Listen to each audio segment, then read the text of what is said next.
હવે જે કેટલાક નિર્ણયો લેવામાં આવે છે તે નિર્ણયો પર અસંખ્ય સવાલો ઊભા થઈ રહ્યા છે. ગુનો કરે એક અને તેની સજા તમામને મળે તેવી જે સરકાર દ્વારા એક નવી પ્રક્રિયા હાથ કરવામાં આવી છે તેને લઈને સવાલો ઊભા થયા છે. ગત તારીખ 9/2025ના રોજ 2x2 સ્લીપર બસ સેવા બંધ કરવા માટેના આદેશ કરવામાં આવ્યા, તેની ઉપર પ્રતિબંધ મૂકવામાં આવ્યો. તેને લઈને આજે ટુરિસ્ટ એસોસિએશન સ્લીપર કોચના જે એસોસિએશન છે તે એસોસિએશન આજે પહોંચી છે કલેક્ટર કચેરી ખાતે. તેનો મુખ્ય મુદ્દો જે છે તે મુદ્દો છે કે જે 2025ના રોજ 9મી સપ્ટેમ્બરના રોજ એક પ્રતિબંધ મૂકવામાં આવ્યો કે જે પણ ટુરિસ્ટ બસો છે સ્લીપર કોચની તે તમામ 2x2 બસ બંધ કરવામાં આવે અને તેને લઈને જે આ સંચાલકો છે તેમને કયા પ્રકારની મુશ્કેલીઓનો સામનો કરવો પડશે અને કેટલું નુકસાન ભોગવવું પડશે તે તમામ વાતચીત આપણે કરીશું ટુરિસ્ટ એસોસિએશનના તમામ સભ્યો સાથે. જે રીતે સરકાર દ્વારા નિર્ણય લેવામાં આવ્યો છે તેને લઈને આ ટુરિસ્ટ એસોસિએશન કેમ નારાજ છે અને એવા કેટલાક સવાલો છે એ આપણે એમને કરીશું. શું કહેશો, જે રીતે સરકાર દ્વારા નિર્ણય લેવામાં આવ્યો છે ટુરિસ્ટને કઈ રીતે નુકસાન થશે અને ખાસ કરીને જે સિનિયર સિટીઝન છે તેમને કેટલી તકલીફો પડશે? સર, આજે ઇન્ડિયાની વાત કરું તો અત્યારે ગુજરાતી વર્ગ સૌથી વધારે ફરનારો ગુજરાતી વર્ગ છે. તમે દેશના કોઈ પણ ખૂણે જશો તો ગુજરાતી વર્ગ વધારે ફરે છે.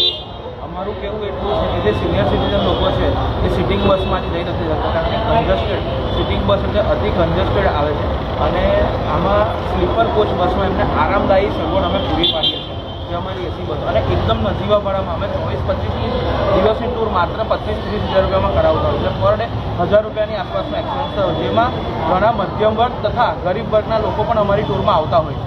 હવે આ સીધી અસર જનતા ઉપર પડશે, કારણ કે જે સરકાર નિયમ લાવી છે 48 તોફામાંથી 30 તોફા કરવાનો, સર એમાં અમારું ભારણ લગભગ ડબલ થઈ જશે, કારણ કે આજે અમારી બસમાંથી લગભગ 18 સીટ ઓછી થઈ જવાની, એટલે એ બધું ભારણ પેસેન્જર પર પડવાનું. અને બીજી વાત કરીએ સિનિયર સિટીઝન વર્ગની, સ્લીપર બસમાં સિનિયર સિટીઝનને જે 25 દિવસની ટૂર 15 દિવસની ટૂર કરે છે સૂતા આરામથી થાય અને અમારી બસો એટલી આરામદાયક છે કે કસ્ટમર અમને સામેથી આજે જે વર્ગ ફરે છે મતલબ 100માંથી 95% વર્ગ સ્લીપર કોચમાં ફરનારો છે અને એ પણ 2x2 સ્લીપર કોચમાં ફરનારો.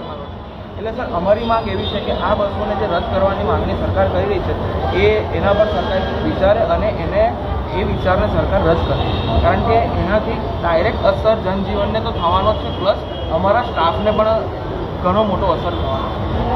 જે દર્શકો જે રીતે કહી શકાય કે 2x3 જે બસ છે તે 2x3 બસની અંદર સ્લીપરની વ્યવસ્થા યોગ્ય રીતે થઈ શકતી નથી અને તેના કારણે 2x2 જે બસ છે તેની યોગ્ય બેઠક વ્યવસ્થા પણ હોય છે અને સાથે સાથે સ્લીપરની પણ વ્યવસ્થા હોય છે, એટલે કે જે સિનિયર સિટીઝન છે તે આરામદાયક જે યાત્રા છે તે કરી શકે તે માટે જે આ બસ તૈયાર કરવામાં આવતી હોય છે તેમાં પ્રતિબંધ મૂકવામાં આવ્યું છે.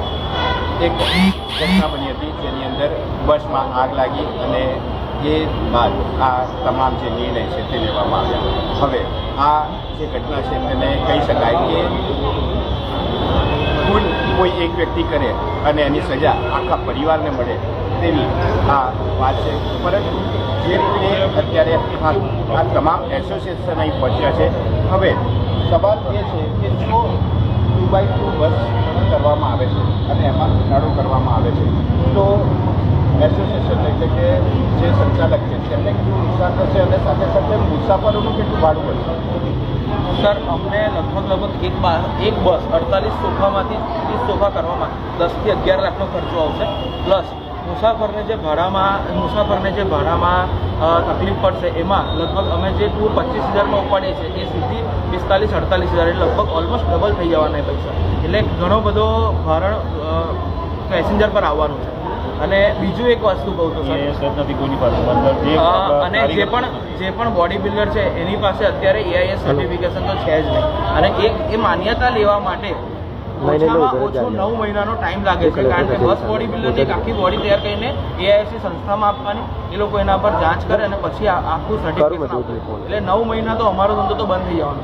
એટલે અને બીજી વસ્તુ સર કે જે બસમાં આગ લાગી એનું સહેજ તમને કહું તો જે બસમાં જેસલમેરવાળી બસની ઘટનાને લઈને લાગી સર એમાં ફટાકડા લઈ જવામાં આવી રહ્યા હતા, બરાબર છે. એના પછીની જે તમે બસો આગ લાગી છે. 2x1 સ્લીપર કોચ છે કે હવે થોડુંક વધારે ખુલ્લાથી બોલું તો ઓલરેડી એ લોકો બધો ધંધો ટ્રાવેલ્સનો નથી કરતા, ટ્રાન્સપોર્ટ બધી ગાડીઓમાં પાર્સલ જાય છે. એમાં કોઈ ગાડીમાં કેમિકલ હોય છે, કોઈ ગાડીમાં હેવી તમને કીધું ફટાકડા એ રીતે, તો કેમિકલ અને એના લીધે ગાડીઓ સળગે છે અને અમારા પર આવે છે કે ટુરિસ્ટ. આજ દિન સુધીનો સર ઇન્ડિયાનો કોઈ બી રેકોર્ડ જોઈ લો કે ટુરિસ્ટ બસમાં કોઈ પણ જગ્યાએ આગ લાગેલી નથી. બરાબર. હમણાં બેંગ્લોરની કુન્નૂરની એક ઘટના આવી, એમાં એવું છે સર કે સિટિંગ બસ સ્લીપરમાં હતી ને એ 2x1 ચાલતી હતી, એમાં પણ એ લોકો તો જ્યારે સરકાર એવા બધા નાના નાના જે પરિબળો છે ધ્યાનમાં રાખ્યા વગર જ્યારે બસો પાસ કરે છે ત્યારે સર આ તકલીફો થાય છે. સિટિંગ બસને સ્લીપરમાં માન્યતા આપી દીધી અને એનો કોઈ સ્લીપરનો ટેક્સ ભરેલો હતો, એ બધું અમારી પાસે છે કે અમે બતાવી શકીએ છીએ. પણ સરકારને એવું છે કે આ 2x2 સ્લીપર બસના લીધે આગ લાગે છે એવું છે. અને જ્યારથી BS6 ગાડીઓ આવી છે, તમે 2019 પહેલાં જો કોઈ આગ લાગવાની ઘટના નથી બની. BS6 ગાડી આવી છે, એમાં સૌથી વધારે જટિલ અને હેવી જે કહેવાય વાયરિંગ અને સોફ્ટવેર આપવામાં આવે છે, એના લીધે કોઈકની કોઈક જગ્યાએ તકલીફ થઈને આ આગ લાગવાની ઘટના બની રહી છે. દર્શકો સ્વાભાવિક રીતે કહી શકાય કે 2019 પહેલાં જેટલી બસો વડોદરા સહિત આખા ભારત દેશમાં ફરે છે તેમાં ક્યાંય આવી કોઈ ઘટનાઓ સામે નથી આવી. પરંતુ જે નવું પ્રોડક્શન આવ્યું તેની અંદર ફાયર સેફ્ટીના સાધનોથી લઈને તમામ વસ્તુઓનો ઉમેરો કરવામાં આવ્યો અને તેમાં વાયરિંગ સહિતની કેટલીક વસ્તુઓ અને સ્પાર્કના કારણે આ આગની ઘટનાઓ બને છે. પરંતુ હવે સવાલ એ છે કે જો આ સીટ ઘટાડવામાં આવશે તો સીધો એનો મોજો જે યાત્રીઓ છે તેની ઉપર પડશે.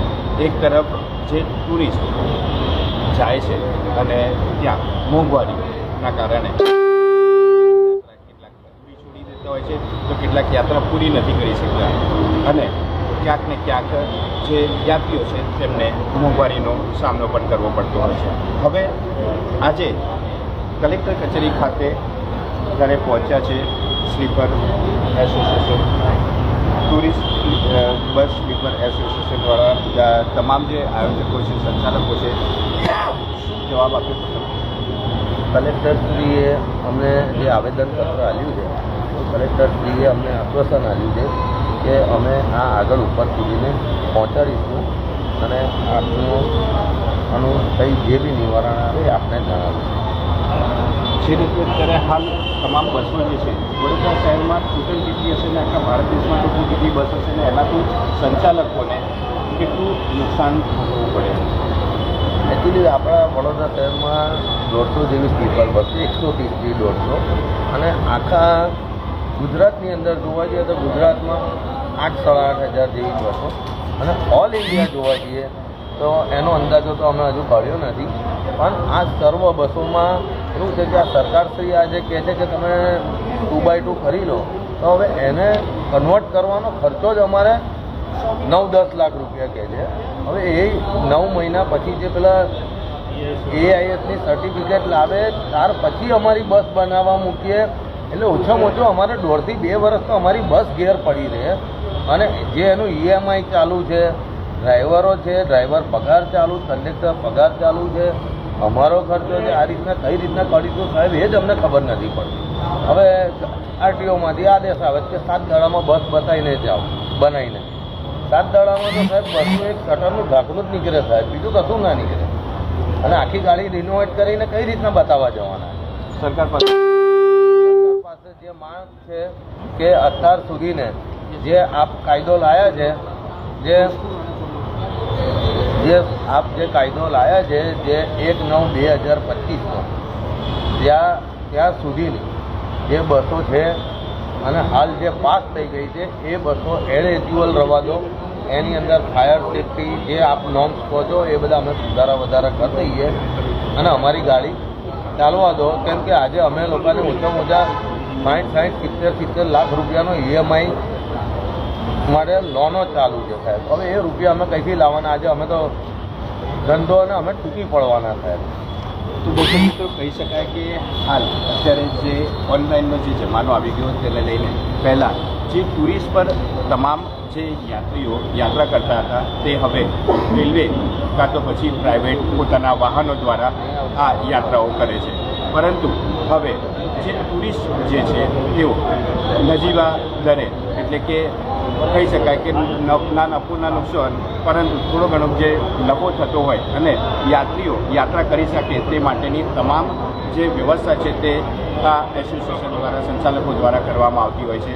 પરંતુ ક્યાંક ને ક્યાંક જે ગુનો, જેમ કહ્યું એમ, કે કરે એક અને એની સજા તમામને મળે, એનો ભોગ આ એસોસિએશન પણ બન્યું છે.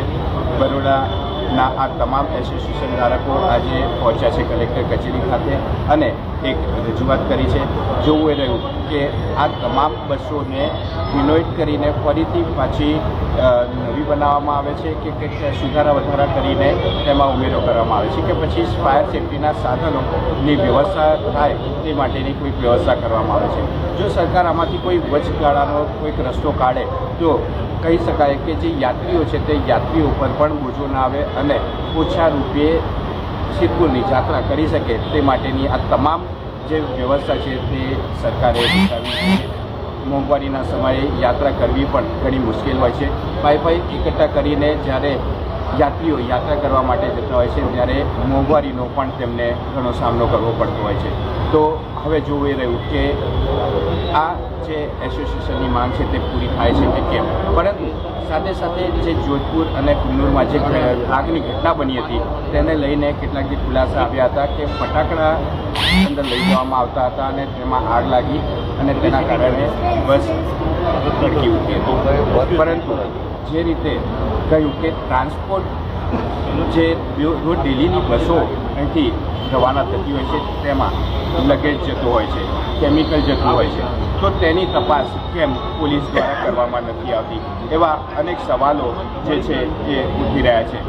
હવે જોઈ રહ્યું કે આ એસોસિએશનને પોતાની જે સમસ્યા છે તે સમસ્યાનું નિરાકરણ થાય છે કે પછી ફરી એક વખત સરકારના આ દબાણ હેઠળ તેમને નુકસાન ભોગવવાનો વારો આવશે. વડોદરાથી વિશાલ ઠાકુર.